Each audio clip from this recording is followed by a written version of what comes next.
Okay. Ayan. Medyo ano pa. So, first coating, bukas ang second coating hanggang sa umayos siya. Oh, makikilala nyo pa ba yan? Diba? Ayos. Nasaan ang kalang? Ayun ang kalang. Pero at least hindi siya pansin, di ba? Yung iba ay pinapangalandakan yung kalang, ako ay tinatago ko.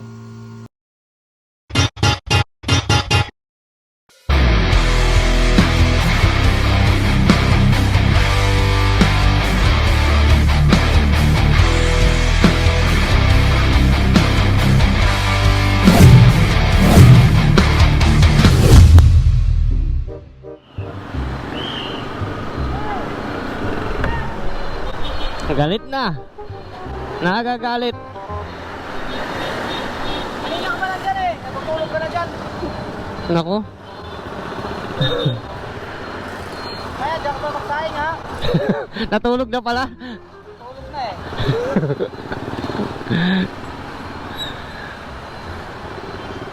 Yun lang, natulog na ang driver. Kaya pala traffic.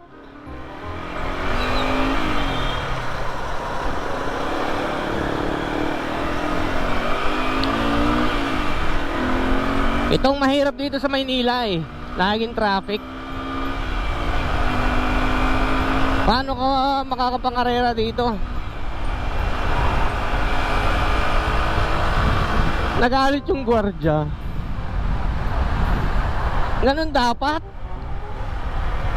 Karamihan kasi dito, yung iba, traffic enforcer, puro ticket lang ang alam.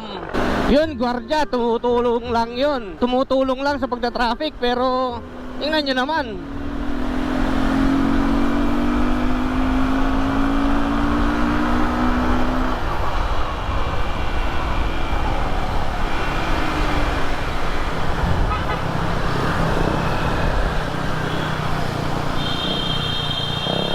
Ang laki.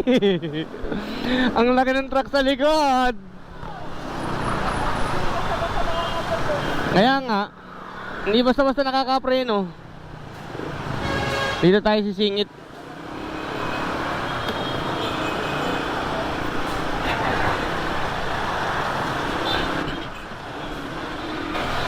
Daan muna tayo ng tulay. Ay, ang tagal kong hindi nakakapag-vlog. Ay, hindi pa pala ako nakakapag-intro. So, what is up mga ka-hardcore? We are back and ang tagal nating hindi nakakapag-vlog. Kasi nga napabayaan na rin. Hindi ko na alam kung ano nangyari. Pero syempre gumagapang tayo pabalik para makapag-vlog ulit. Ang dami kasi nating project. Sunod-sunod yung project nating pinagagawa. Meron tayong binubuong isang Suzuki X4. Meron din tayong ginagawang Duke 200. Tapos si Stoker napabayaan na natin. Nagpapagawa rin ako ng bahay. Ang dami sunod-sunod, natambakan. Tapos umuulan pa. Alam niyo naman, nakakapagawa lang tayo every Sabado, Linggo, di ba? Kaya ayun, ang dami natin naging problema. Pero hopefully makabalik tayo. And ayun, si Stoker, medyo napamahal ako sa ano niya, sa pagbubuo ng makina niya. At napakahirap talaga kasi binubuo natin yung makina niya, puro fabricated parts yung gamit.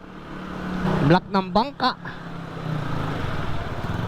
barbula ng ewan, gawa-gawang barbula. Pero okay na siya. Medyo nabuo na natin yung makina. Isasalpak na lang ulit natin. I-realign natin ng panibago kasi nagbago yung ano niya. Parehas yung mounting ng makina. Ang problema, yung mismong chassis niya, syempre lumaki yung block, tumaas yung block, tumaas yung bore, humaba yung kanyang cylinder. Basta ang dami natin ginawa sa ibabaw eh. Ngayon, sasabit na ngayon yung ano dyan. Pag isinalpak siya, sabit na siya dun sa chassis mismo. So gagayatin na naman natin ng panibago yung chassis.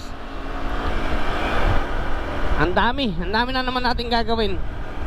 Ang kailangan ko lang mai-dispose yung ating X4.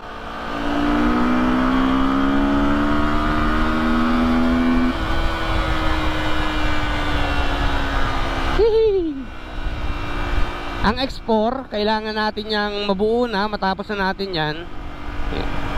Tapos dadalhin natin sa Negros. Kasi sa Negros, bihira ang 2-stroke. Bihirang-bihira ang 2-stroke. Marami doon lumang motor, pero 4-stroke. Pero yung yung 2-stroke, bihira. Bihira ang nakikita kong 2-stroke doon, maliban sa mga panlaro. Pero yung pang-service, yung street bike or something, wala tayong nakikita masyado doon. Kaya magdadala tayo ng 2-stroke doon. Tapos, ipapadala ko naman sa Mindoro yung KTM 200. Kasi yung KTM yun yung ating gagawing service doon kapag naandun tayo sa Mindoro, para hindi na tayo magdala ng sasakyan. Tapos ito naman, ito yung ginagamit natin dito sa Maynila. Hindi ko dapat ito ilalawas, pero sige na, motor din naman ito, pasok din ito sa motovlogging, di ba? And unfortunately, nung mga nakaraang buwan, medyo mainit tayo sa LTO, kaya nagpapalamig tayo. Sa sobrang pagpapalamig natin, masyado tayong nawala sa sistema. Pero ngayon, syempre, babalik na tayo. Unti-unti ulit. Pag naibalik natin si Stalker, dadayuhin natin yan, mga yan lahat. Pupuntahan natin yan isa-isa. Tingnan natin kung sino yung malakas. Sino talaga yung malakas. Open CC ako Open CC kahit hanggang 800cc. Huwag lang 4-cylinder. Iba ang bunot ng 4-cylinder eh. Basta open CC tayo. Mapa big bike yan. Kahit na huwag lang e-bike.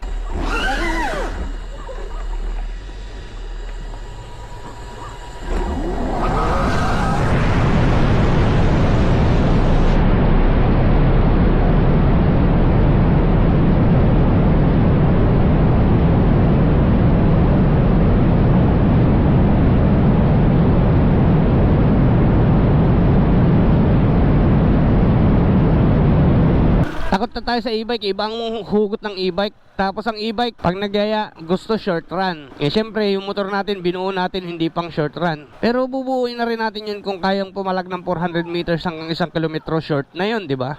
Wala na, traffic na. Pauwi muna tayo ng ating crib. Natambakan tayo ng project eh. Anyway, so I think hanggang dito na lang muna yung vlog natin. And ayun, hopefully makabalik na tayo. Baka masundan nyo pa kami sa crib namin eh. Ngayon lang, hanggang doon na lang muna ulit. And bye bye, paalam.